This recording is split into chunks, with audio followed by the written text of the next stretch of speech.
Hey guys, we're going to read some more from Wishtree.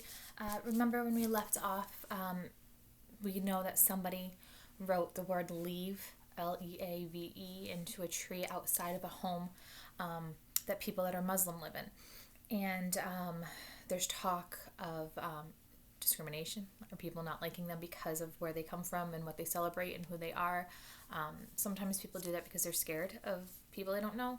Sometimes they base their opinions on others because they know other people who practice the same religion or culture have done things that they don't approve of, so they say you don't do it. It's like saying, oh, I know a Sam once that was kicking another kid, so all Sams are bad. So that kind of thing. Sam, you don't do that, right?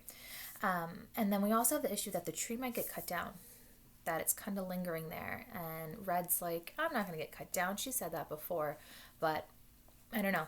It could happen. All right, we're in chapter 16. When you're a tree, a phrase like cut it down is bound to get your attention.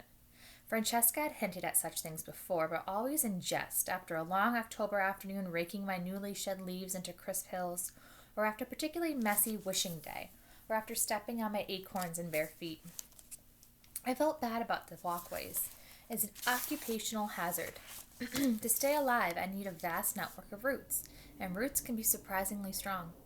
Did you hear that? Bongo asked, watching Francesca enter her house. She sounded serious this time. I've heard it all before, I said. Unfortunately, the newbies heard her too, Bongo said. Bongo calls every fresh crop of babies newbies. She pretends to be annoyed by their antics, but I know better. Listen, Bongo. Oh, listen, Bongo urged. Sure enough, I could hear the baby skunks wailing from their hidden nest under the porch. But we love Red, Mama, one of them cried out. Shh, their mother, fresh baked bread, scolded. Remember, they name themselves after things they like. It's the middle of the day. You're supposed to be asleep. You're nocturnal. Nocturnal creatures like fireflies, bats, deer, are especially active at dusk and dawn and night.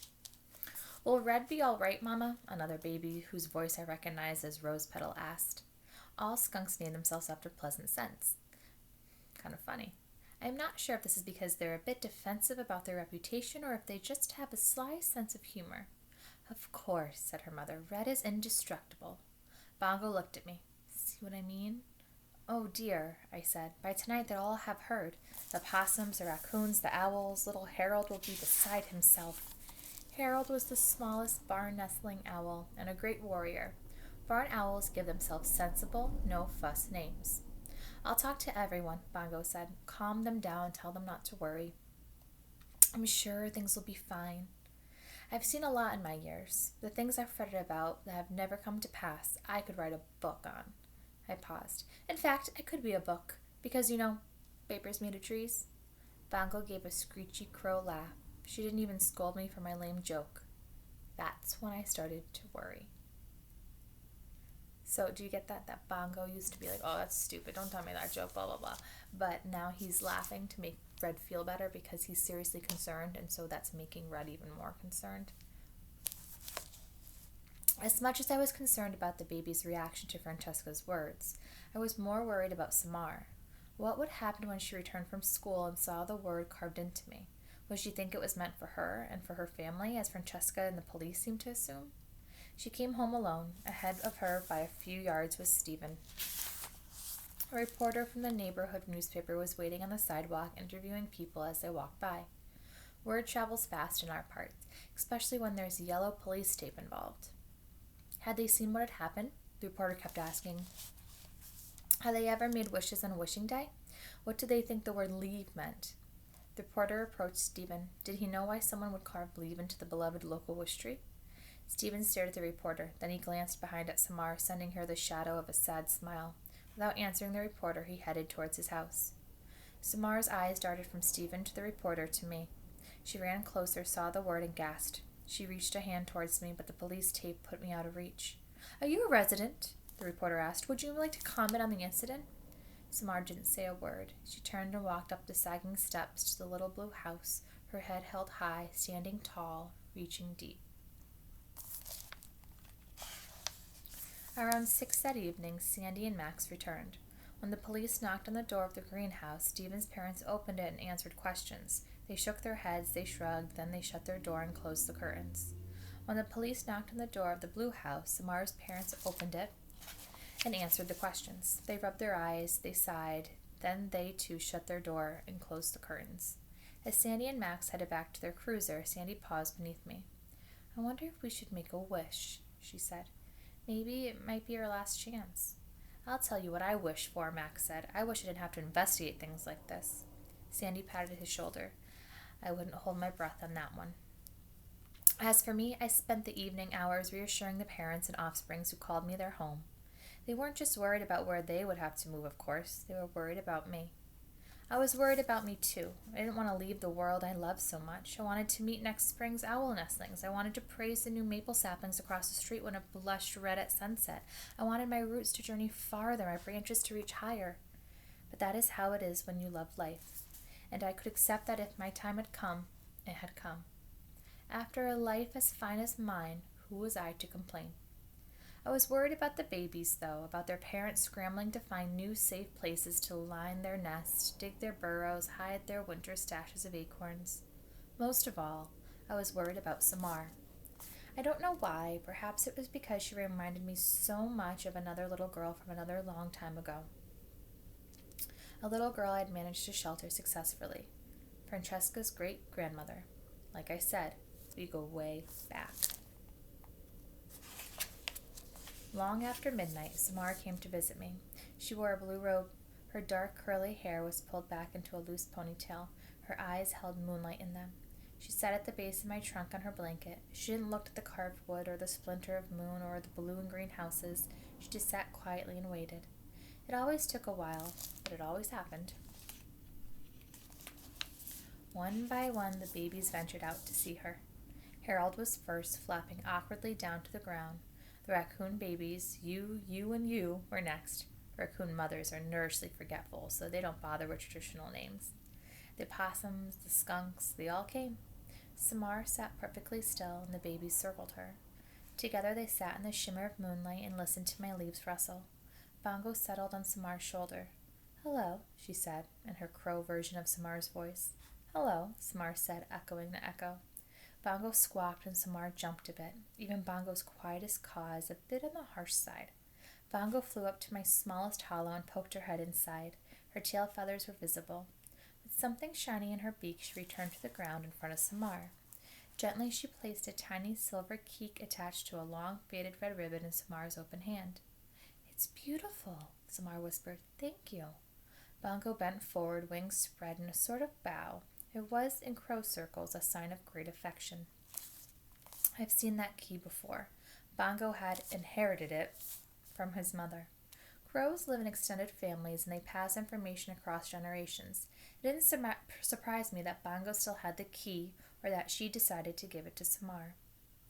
In the sweet calm, surrounded by everything I loved, moonlight, air, grass, animals, earth, people, I wondered with a pang how much longer I'd be able to savor such moments.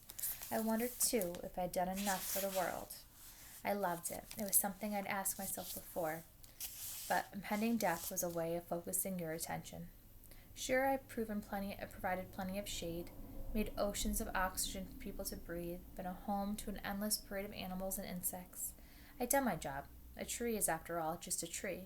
Like I told Bongo, we grow as we must grow, as our seeds decided long ago.